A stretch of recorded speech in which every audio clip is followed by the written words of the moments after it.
So good day, ma'am. I am Alizar Bantas from BSN1C. So today I'm going to perform the assessment in cardiovascular system. So the equipment needed is stethoscope. So first procedure, assess the client physical and psychological aspect before and during the examination to allow healthcare provider to gather complete data about client health status. Ma'am, ano po nararamdaman niyo ngayon? Okay lang po ba kayo? Review body areas to be examined. Helps examiner or healthcare provider to identify which part of the body is to be examined systematically. So next is make physical and environmental preparation before examination. Proper preparation of the environment, client, equipment ensures smooth physical examination with few interruptions. Next is gather and take the health history of the client, inquire for any disease. Rationale, to have a comparison with previous illness and present health condition. Ma'am, ano po nararamdaman niyo ngayon? May sakit po ba kayo sa puso? Inatake na po ba kayo sa puso dati? Next is conduct a physical assessment of abdomen using the four skills in inspection, palpation, percussion, auscultation to assess, determine, and identify abnormal findings in the body systems. So next is simultaneously inspect and palpate the precordium for the presence of abnormal pulsations, leave for hips, locate the valve area of the heart, aortic, pulmonic, tricuspid, apical, or mitral. Normal findings is no pulsations, no leave for hips. Abnormal findings is pulsations noted, diffuse leave for hips, indicating enlarged or overactive right ventricle.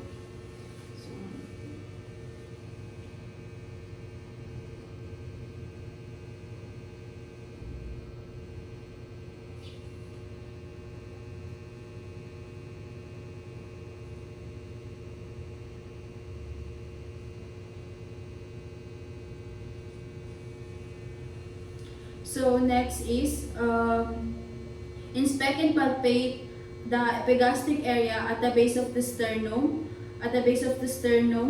Inspect and palpate the epigastric area at the base of the sternum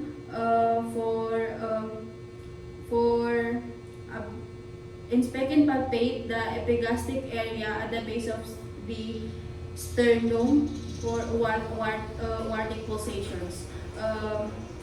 Normal findings is aortic pulsations. Abnormal findings is bounding abdominal aortic pulsations for aortic aneurysms.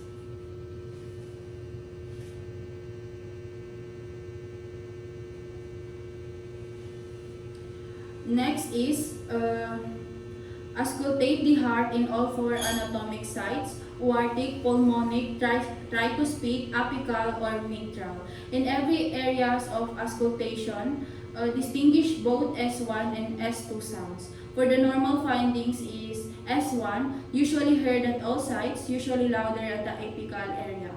S2, usually heard at all sites, usually louder at the base of the heart. Systole, silent interval, slightly shorter duration than a diastole at a normal heart rate, 60 to 90 beats per minute. Diastole, silent interval, slightly longer duration than a systole at a normal heart rate. Elastic arterial wall. Next is for the abnormal findings is increase or decrease intensity, the varying intensity with different beats,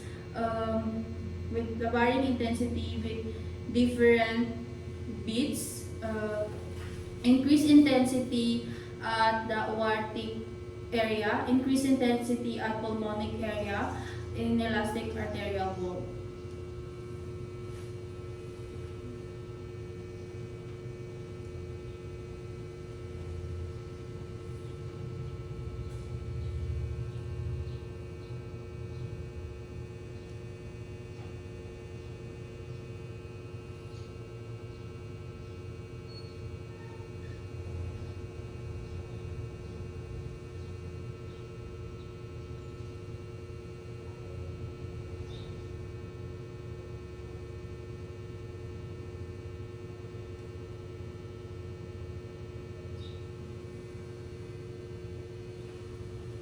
So next is palpate the carotid artery one at a time using extreme caution. Rationale, this ensures adequate blood flow through the other artery to the brain. Normal findings is symmetric pulse volume, full pulsations, trusting quality. Quality remains the same when clients breathe, turns head, and changes from sitting to supine position. Elastic arterial wall. Abnormal findings is asymmetric volume, decreased pulsations, increased pulsations, thrusting, rigid, hard, beaded, and elastic wall. So,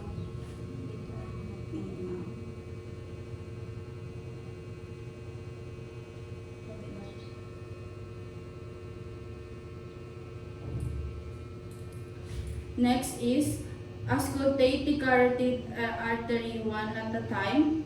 Auscultate the carotid artery. Auscultate the carotid artery one at a time. No sounds heard on auscultation. Auscultation. Abnormal findings is the presence of bruit in one or both arteries.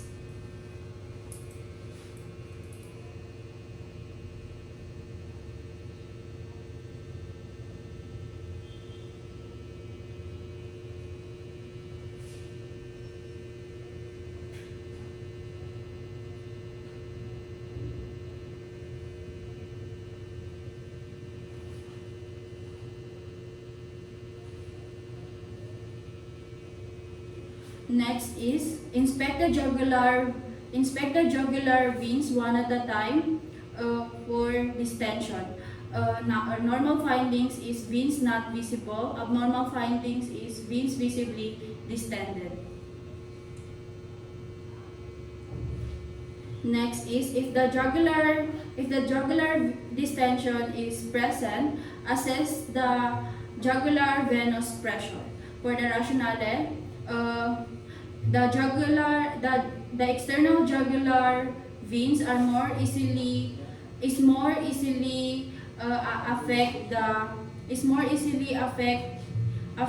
the if the external jugular veins is if the external jugular veins is more easily affect the by obstruction or kinking at the base of the neck. For the evaluation, make a physical assessment and physical examination done on the client. These are important data to convey to the physician to aid in the diagnosis of the patient.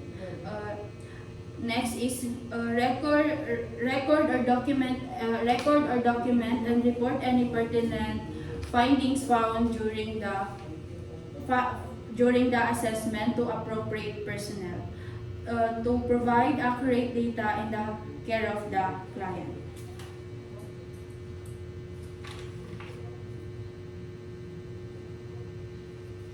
And that's at my assessment.